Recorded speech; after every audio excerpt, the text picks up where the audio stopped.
Mine was really detailed, actually.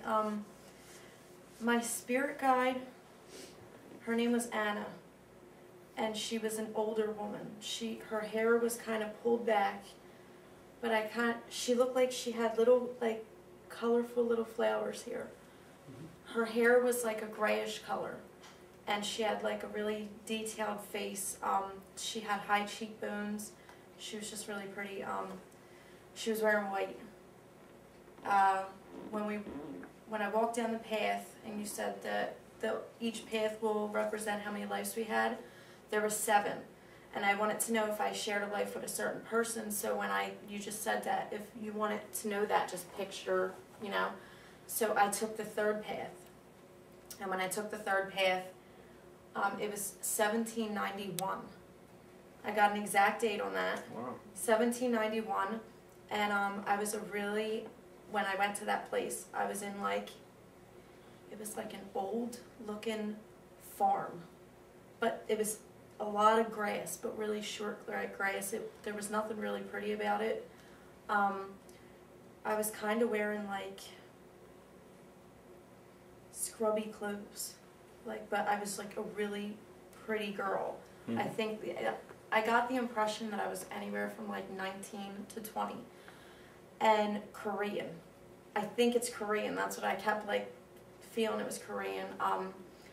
She was really pretty. She had really long, dark hair, dark eyes, and a mark right here on her head. It was like more like a mole.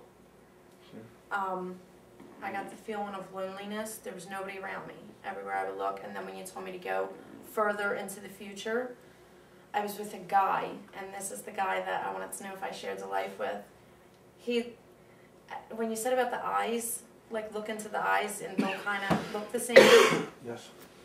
Kind of the same eyes, but different hair. Like he had longer hair pulled back, kind of like into like one of them ponytail things, but the sides look curly.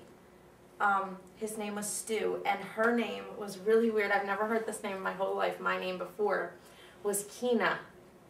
Keena. That's the name that popped into my head, and it was Keena. And his name was Stuart, but I got more of the impression of Stu. And I also wanted to know if I shared a life with somebody else, and that this person was in that life. I actually, like, when you said to, like, look around me, I felt like I was in a pub. Like, it was glowing kind of orange from, like, a fire. There was a lot of people around me. They were laughing, having fun, talking. And then I had one friend. It was a girl, and she was around the same age. And when I looked into her eyes, that was the exact time you were saying that, I had the feeling that it was her, my mom. And her name was Sippy. It was really weird, Sippy. That's the name I got, was Sippy. And then the next thing I know, you told us to skip ahead again, and I was laying in bed. I was really upset because I wanted her there, but she wasn't, and I kind of had the feeling that she passed already. And I don't know how I was dying. I know that he was right next to me. He was holding my hand, and he was on his knees. I was coughing, and I just had the feeling like I couldn't breathe. And then that's when you said to go within the cloud.